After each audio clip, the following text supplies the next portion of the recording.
UFC has purchased Strikeforce. Is that true? That is true. Just want to say thanks to all the media for trying to pretty much helping our sport grow and getting us to this UFC 100 event. You know, it means a lot to me to have been a part of the sport for such a long time and you know, see where it's come from and you know, who knows where it's going to go.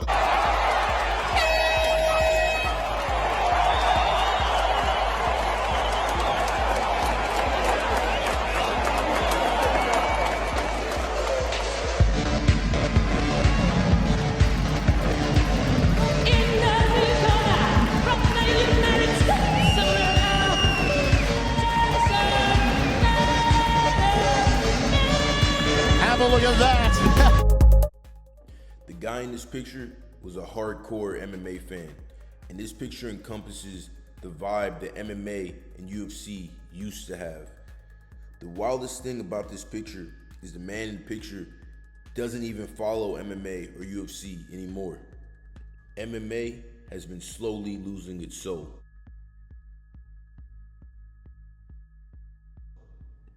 In a world that can be so mundane and boring and routine, MMA represented self-expression, freedom, and a counterculture to that. It was full of soul. It had life. It had attitude. It wasn't just some boring sport. It was more than that. It was a real-life fight club. Fight Club was a movie that came out in 1999.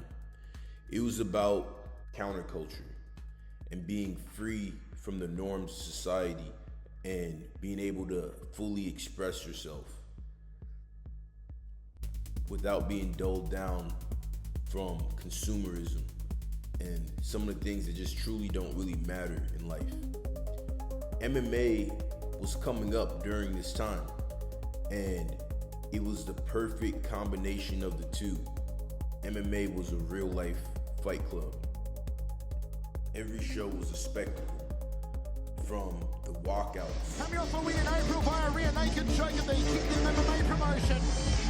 The fifth rear naked choke win in his career. To the post-fight press conferences, to the speeches, to the fight shorts, to the hair. Everything about it was the opposite of your corporate job. It was entertaining. It wasn't no sport. It was more than a sport. It was a spectacle. Some of the walkouts for the fights were so entertaining with guys like Mayhem Miller and some of the walkouts they did with Pride FC. You know, there was guys like Scott Coker who were in the sport who were putting on these incredible events that were highly entertaining. And this forced the UFC to have to be able to hold their own and put on incredible events to match all this competition that they had with WEC and Elite XC and Strikeforce and Pride. There were so many places having fights that were having entertaining fights and had characters. So UFC really had to put on great shows. And it was completely shunned by the corporate. It was not mainstream. It was a fringe type of thing, you know. The mainstream wanted nothing to do with it. They called it cockfighting. They tried to get it banned multiple times. These were the golden days. These is when it was a full, true expression, and it was super entertaining. I kind of look at it like it was the Attitude Era in WWE. When you look at the Attitude Era in WWE, it was full of attitude. It was full of entertainment. They didn't care what you thought. They didn't care about your political correctness. It was just in your face. And some of the biggest stars ever in WWE came from the Attitude Era, such as Razor Ramon, The Rock.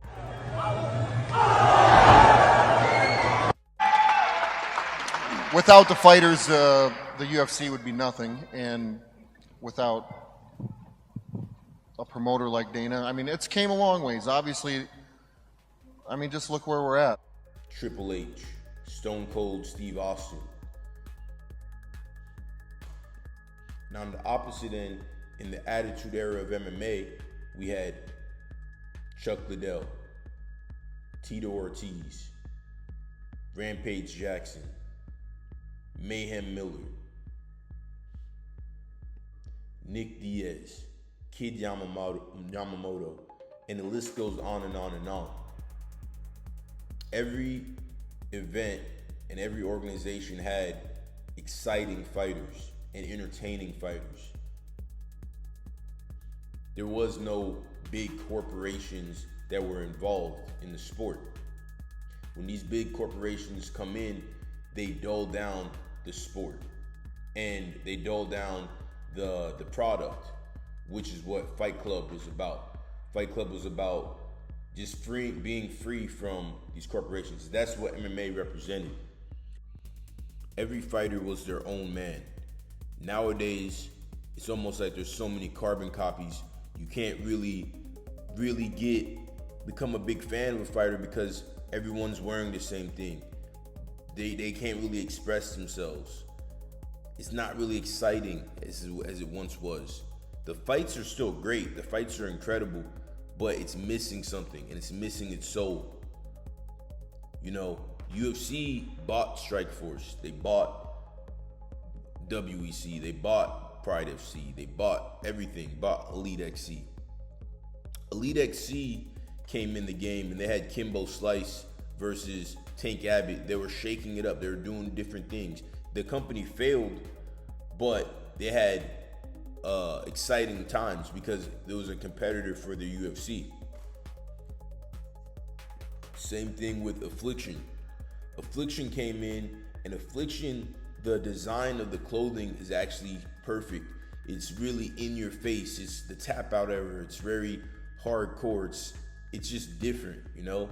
And Affliction came in, they had just an amazing lineup. They had Fedor on the card. They really gave UFC a run for their money. So much so, even Donald Trump was an investor in Affliction. So at this time, this was the golden age of MMA. And the biggest thing that it had its soul. Today, MMA and UFC made billions of dollars, and it has gone fully mainstream and too corporate. There's too many events. There's no stars. There's not as many stars. Yeah, I mean, you have their Alex Perez, you know, but there's not really as many stars, and it's just not as entertaining. You can't get attached to the show anymore as much. And me personally, and I've been a guy I watch damn near every card. Lorenzo Fertitta, Frank Fertitta, Dana White. They were true fans of the sport, and they really believed in the sport, and they were edgy. They had an edge. Dana White came in to the game. He was cursing left and right, nonstop. He was the first CEO to just be truly free and be a different type of guy. And they didn't care that they were losing millions of dollars. They loved the sport. They were just genuinely interested in the sport. They created The Ultimate Fighter, which was an incredible show. And when you look at the old episodes of The Ultimate Fighter, how entertaining it was.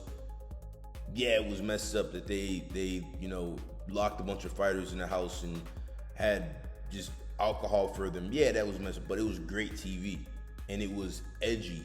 It was completely different, you know? Nowadays, I haven't watched The Ultimate Fighter in a long time, but last time I watched it, it just wasn't good. You know what I'm saying? And the fighters and the product that comes out of these shows now are just not good.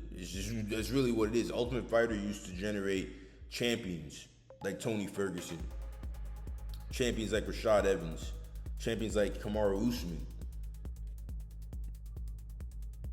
I think it's time to put the box back in Pandora's box. Put the elephant back in the box. You know what I'm saying? I think it's time to get rid of the fight kids. I think it's time to give fighters back their sponsorships. I think it's time to loosen up the rules. We're in a new day and age. No more of this corporate BS. Because at some point, something's gonna give. You know, nowadays the UFC is just too expensive for the average person to afford, especially if you're truly a fan. Like, it's $80 per pay-per-view. If you're gonna watch every single pay-per-view, you're spending mad money. If you go to a UFC event, you're spending minimum $1,000. You know, it's just not the same anymore. It's like when your favorite music artist goes mainstream and then they kind of sell out. You know, I will always watch MMA and UFC no matter what, you know, because I love martial arts and I love the sport, you know.